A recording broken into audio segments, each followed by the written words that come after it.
Super Bowl 15.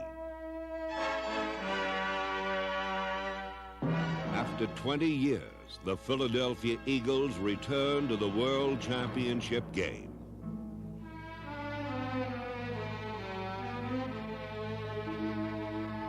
The Oakland Raiders defeated the Eagles 27-10 to win Super Bowl 15. It was a surprising setback for a team that had surmounted all other obstacles, a team that had only 2 weeks before earned the right to be called a champion.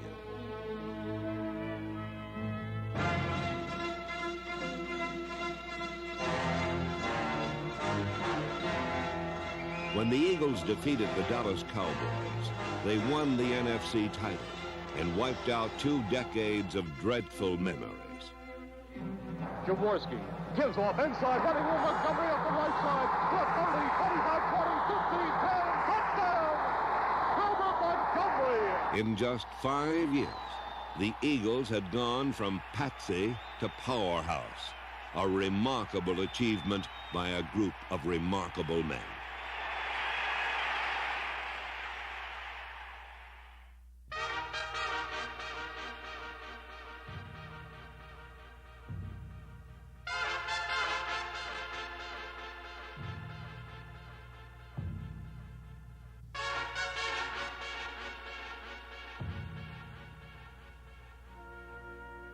It had been 20 years since the Eagles had won a championship.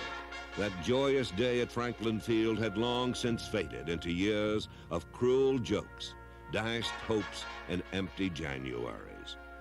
But in 1980, the long wait ended. It began under the summer skies at Westchester State College.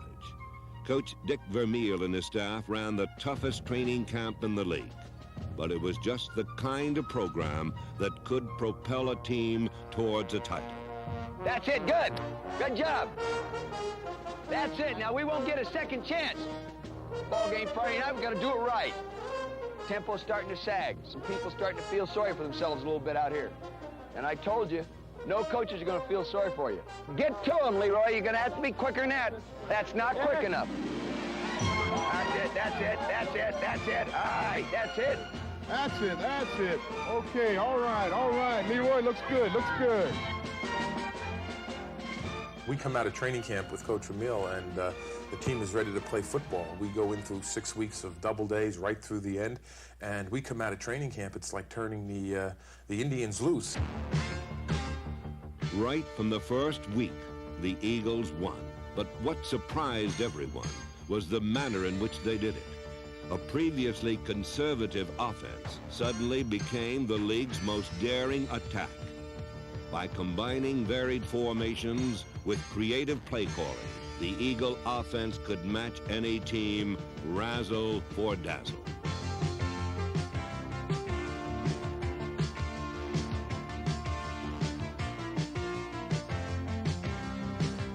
The Eagles have 20 offensive goals they hope to achieve in every game they play.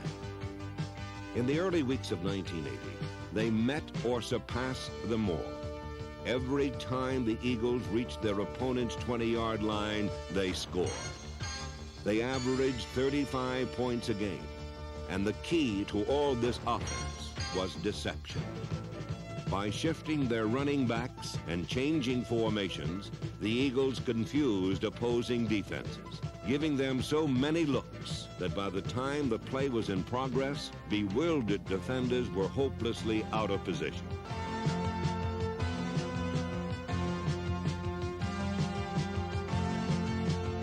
Philadelphia used the run to set up the pass, relying on play-action fakes to freeze defenses, thus buying extra time to put the ball in flight.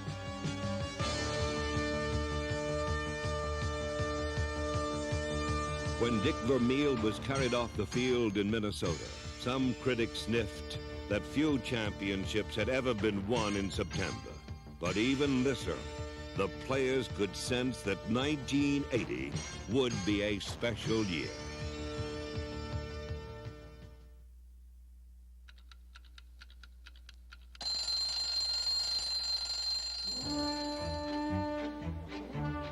It is a scene repeated every day all across America. Fathers say goodbye to their families and start off for work. But this man isn't headed for a factory or office. He is on his way to Veterans Stadium. He is the quarterback of the Philadelphia Eagles, Ron Jaworski. Safety blitz. Tommy Meyer shows the safety blitz. Be alert for it.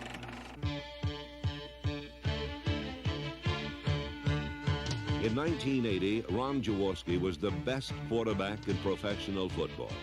He was the leading passer in the NFC, a Pro Bowl selection, and Maxwell Club NFL Player of the Year. Jaworski was also a man who led by showing resiliency and courage.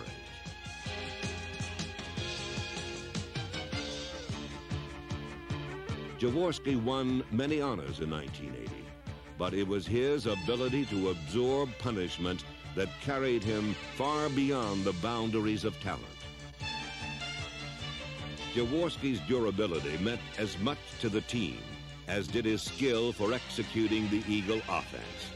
But one thing Jaworski did not have to do was motivate the rest of the squad. When I'm in the huddle, I call a play. It's like everybody knows that everyone's going to do their job. It's not like, well, I can take it easy this play because I know the other guy will handle it, you know. Everyone is going out every play and busting their butt to do their job and get the job done. Key players on offense have provided leadership through the entire Vermeil era. Tackle Stan Walters, center Guy Morris, and blocking specialist Jerry Sizemore, who did not allow a sack all season. They teamed with ageless Woody Peoples and young Petey Perot to form a front line that further benefited from the blocking of tight end Keith Prefley. Twice Prefley astounded doctors by returning from serious injuries. The result was yet another productive season for a Vermeil-era veteran. One of the most honored Eagles in the Vermeil years has been Harold Carmichael, and 1980 was no exception. Carmichael set an NFL record of 127 consecutive games in which he caught a pass. He was a starter in the Pro Bowl, and for his charitable endeavors off the field, he was named NFL Man of the Year.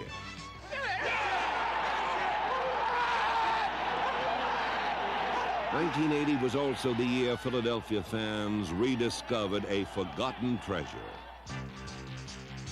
Critics had been trying to replace receiver Charlie Smith for 7 seasons, but such talk ended when Smith posted career highs in receptions and yardage.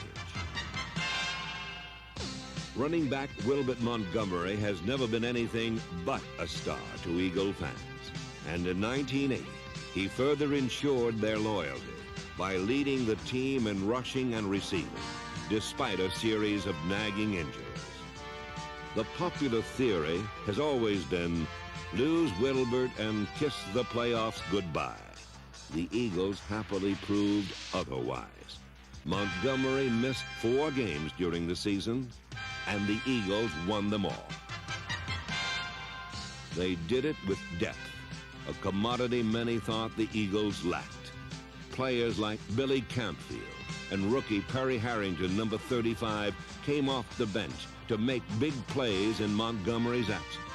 The Eagles reached into the special teams to find more help.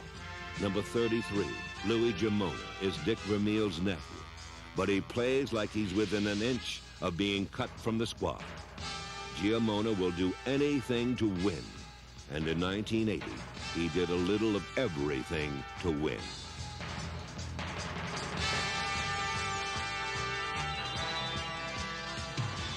Perhaps the greatest improvement came from fullback Leroy Harris. Once mired in Vermeil's doghouse, Harris escaped when he stopped chain-eating donuts, slimmed down, and dedicated himself to becoming the best player he could possibly be.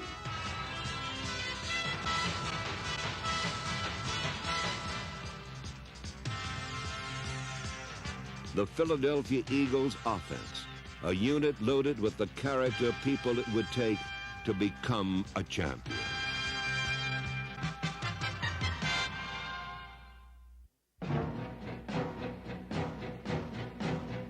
In 1980, the Eagles were the best defensive team in professional football. In a year when offense was keen, the Eagles permitted only 13 points a game. Nobody else was even close.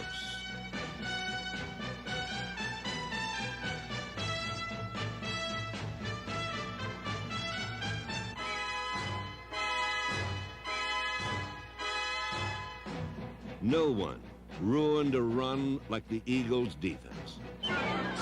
Philadelphia held 10 foes to under 100 yards rushing. 6 opponents failed to score more than a touchdown. These numbers translated into the NFC's top-rated defense and the NFL's most miserly unit in points allowed. The secret to this success could be told in one word: consistency. We're probably, through a 16-game schedule, one of the most consistent teams in the NFL. And that's what we try to maintain, is to play at a high level of consistency every week and not make mental mistakes. And that comes through Coach Vermeil's coaching and the time that our coaches spend and the time that we spend on the field. No one is more consistent than N. Carl Hairston, an all-pro in everything but name. Hairston was the steadying force of a defensive line that also featured Claude Humphrey, number 87, Philadelphia's designated pass rusher.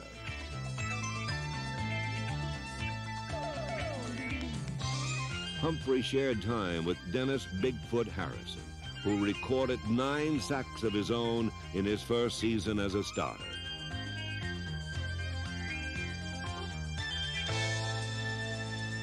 The focal point of the Eagle defense is right in the middle of the line, where nose guard Charlie Johnson plies his trade.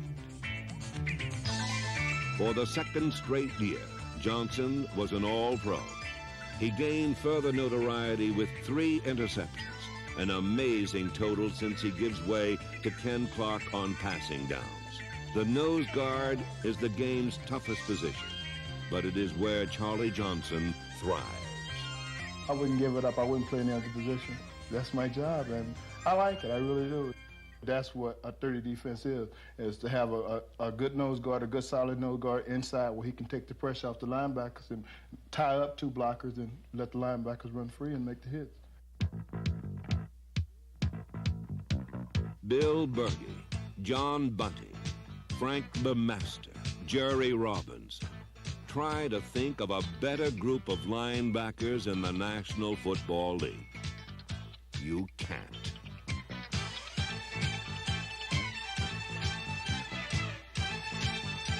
As the year progressed, the defense got tougher, and the play of the linebackers was a major reason. With a strong pass rush up front, Eagle linebackers were able to drop into coverage instead of blitzing, and the result was a pass defense that brilliantly aided the Philadelphia secondary. Richard Blackmore, Randy Logan, Bernard Wilson, John Shira, Herman Edwards, and rookie sensation Roynell Young paced a unit that made the big plays when they mattered most. With few exceptions, the defense was comprised of players who bore the footprints of a dozen personnel directors on the seat of their pants. But in Philadelphia, these rejects found a home and prospered. I think a lot of people will be surprised to find out how well a guy can play if he has character and he's in the right atmosphere. If you surround yourself with good people, chances are things are going to go your way more often than not. And fortunately, my good people are also good football players. Those players would be tested to the limit in the final game of the regular season at Dallas. Because of the league tie-breaking system, the Cowboys had to beat the Eagles by 25 or more points to steal away the Eastern title. By the 4th quarter, Dallas was on the verge of doing it. If things continue as they are, the Cowboys are the NFC Eastern Division champions. The Eagles have to score. It's as simple as that.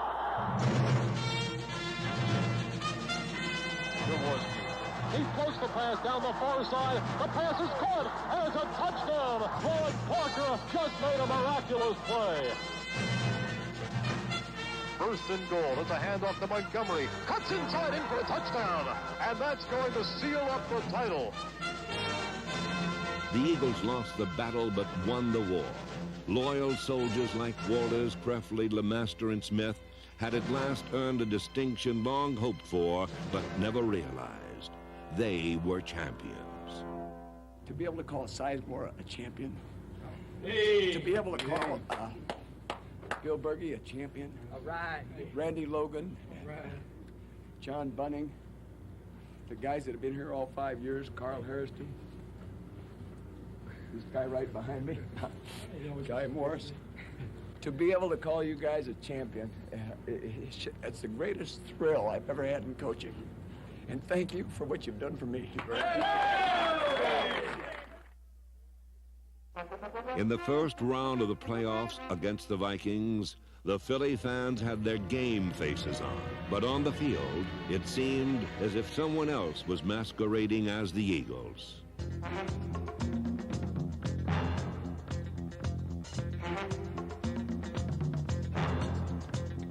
Underdog Minnesota took a surprising 14-0 lead, and Philadelphia tempers began to boil. I'll tell you what you better do. I can watch you. You walk around out there with your finger up your and you ain't hitting a damn soul. The name of the game, man, is hit. It's pursuing. It's working. And we're not doing either. I'll tell you what, if they go down here and score, it's your job to win it. And I want to see you do it. The Eagles got the message.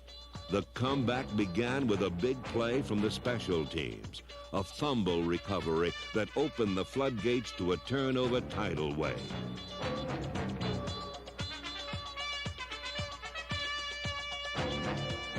In all, the Eagles forced 8 turnovers, an act that firmly tilted the game in their favor.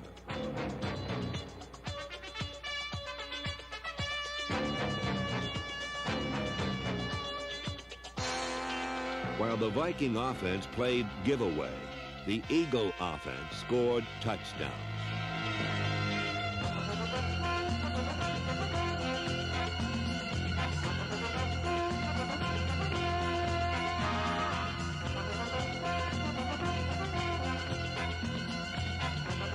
The Eagles advanced to the conference championship by winning 31-16.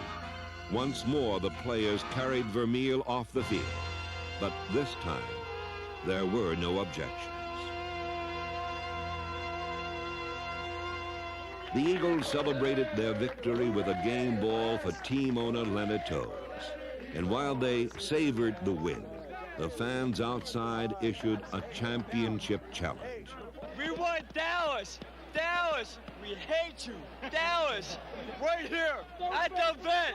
At the vet! The fans would get their wish. The Cowboys, so long the Eagles' nemesis, would try one more time to deny Philadelphia their championship dreams. Years back, when we were struggling to win 5 and 6 and 7 games, a lot of people used to take the Eagles for granted. A lot of guys have heard me say, never allow anybody to take you for granted. I have a feeling that the Cowboys are sort of taking us for granted right now. We're here because we've earned the right to be here, and we've played well enough to be here. And we can beat this football team. If the Dallas Cowboys are going to take us for granted, we'll whip their ass. God bless America. Dallas faced not only the Eagles, but an entire city, a city united. Against odds like that, the Cowboys never had a chance.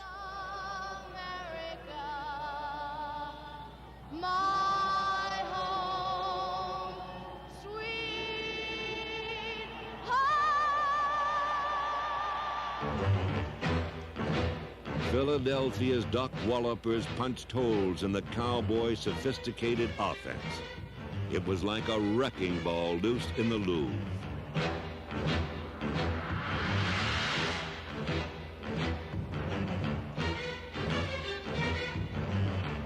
Now it was time for Philadelphia's offense to take charge. Blustery winds wiped out the passing game. But on this day, these Eagles would not need wings. Jaworski gives off inside, running with Montgomery up the right side. 30, 25, 40, 15, 10, touchdown! Herbert Montgomery! Montgomery explodes on the right side, and the Eagles have scored first. A long yard, Dick. Dick? Huh? About 1 yard. All right, deuce wing, 15 base. Leave Wilbert in there. Dick? Yeah. Got 2 downs here probably to make it. Yeah. Carmichael split wide to the near side. It's a pitch to Montgomery. Off right tackle. 25-30, 35-40, 45 midfield. Montgomery to the 45, to the 40, to the 35, and drives out at the Cowboys' 25-yard line. Robert Montgomery having his day of days. Dick, yeah, great call. Thank you. Beautiful. All right, slot split. I want 47 slant. This should be a touchdown right here, Dick. Yeah. Should be a score. Jaworski on the delay to Leroy Harris up the middle across the 5. Touchdown Eagles. Leroy Harris.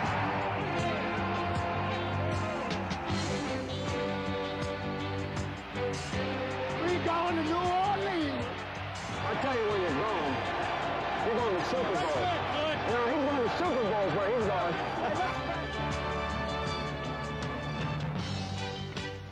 Eagles 20, Cowboys 7. The triumph of the underdog, the comeback from hard times. Yes, the long wait was finally over. The Eagles were champions.